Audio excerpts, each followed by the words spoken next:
All right, this week we're diving into three massive stories that are really shaking up the world of fintech. We're going to look at one company that's finally showing it can make real money, another that's chasing the AI dragon, and then a huge market shift that could, either lift all boats or maybe sink them. This line from the source material just perfectly sets the scene. Just imagine the notifications going off like crazy. You've got SoFi, you've got PayPal, and even the Federal Reserve all lighting up the chat with these major announcements. So let's get to know the key players in this very active conversation. First up, we've got SoFi. And yeah, you know this type. Constantly hitting new goals, sharing every single win, and just making it all look so easy.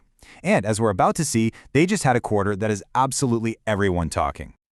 And then you have PayPal, right? The established giant, they're trying so hard to stay relevant, dropping AI into every other sentence just to prove they're still on the cutting edge. But the real question is there any actual substance behind all the buzzwords? And finally, the Federal Reserve. This is the powerful force in the background that, let's be honest, affects everybody. After being pretty tough for a long time, they're suddenly hinting at a change of heart. And believe me, the entire market is hanging on their every single word. Okay, let's kick things off with SoFi. It wasn't that long ago that people kind of dismissed it as just another high-flying meme stock. But their latest earnings report? It paints a totally different picture. One of a company that's putting down some deep, profitable roots. So SoFi just pulled off what's called a triple beat. What does that mean? Well, it means they absolutely crushed expectations on three super critical fronts. They made more money than anyone thought, they got more new customers than predicted, and, this is the big one, they actually turned a profit. In the world of fintech, that's basically a grand slam. And if you dig in just a little deeper, SoFi is also nailing something called the Rule of 40. It's his key benchmark for tech companies. Basically, your revenue growth rate plus your profit margin should add up to 40% or more. The fact that SoFi's getting stronger here shows they're not just growing like crazy, they're growing smart. It's a sign of a really healthy, maturing business. So how are they doing it? What's the secret? Well, their secret sauce is really this all-in-one ecosystem. By bundling banking, loans, investing, and credit cards all into one app, they make their service incredibly sticky. They're building the ultimate financial super app. And honestly, this is the perfect way to think about it. I mean, look at Apple. Once you've got the iPhone, the Apple Watch, the MacBook, everything just works together so seamlessly that the idea of switching feels like a massive headache. SoFi is building that exact same kind of powerful, interconnected web for your money. So the most crucial point here is this. This isn't just another growth story. This is a story about maturation.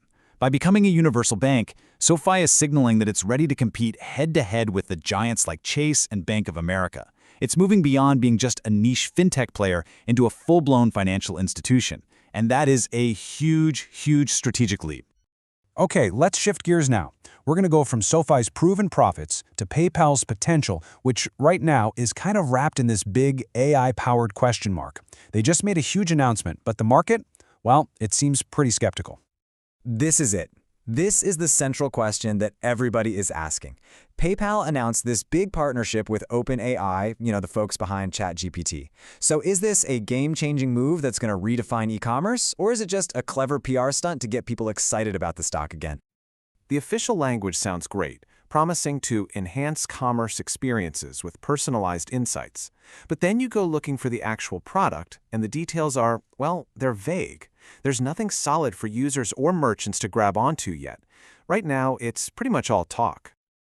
And this quote just nails the market's entire mood right now. It really speaks to this bigger pressure on all the established tech giants. You have to be seen as an AI company. But hype can only get you so far.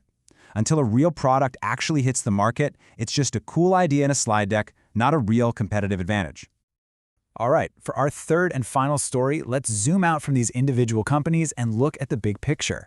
The Federal Reserve is signaling it might cut interest rates, which is like pouring gasoline on the fire for the whole fintech sector.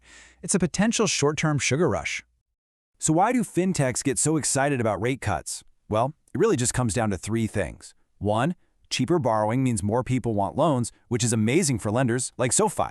Two, consumers usually start spending more, which boosts companies like PayPal. And three, these companies' own costs to borrow money go down, which directly helps their bottom line. It's a win-win-win. But, and this is a really big but, there's a twist. The reason the Fed is cutting rates is super important. If they're cutting rates because they're worried about a recession, that initial boost could disappear really fast. A weak economy means fewer jobs and less confident consumers, and those are the very people fintechs need to be borrowing and spending.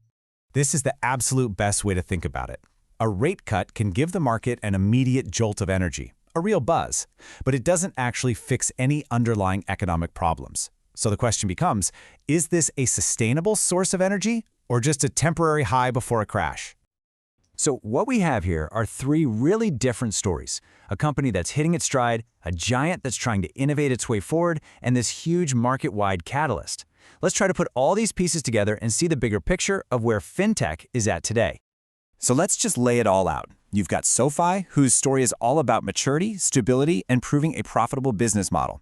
Then you have PayPal, which is caught in this classic battle between AI hype and the tough reality of actually delivering a product. And finally, you have the Fed's actions, which are acting like a short-term catalyst for everyone, but with some serious long-term questions attached. And that really brings us to the final critical question. As we look ahead, what's going to be the most powerful force that shapes this industry? Is it going to be the steady, profitable growth that a company like SoFi represents? Is it going to be the relentless chase for the next big thing in tech, like what PayPal is trying to do? Or in the end, will it all just come down to the flow of cheap money from the Fed? That right there is the multi-billion-dollar question for fintech's future.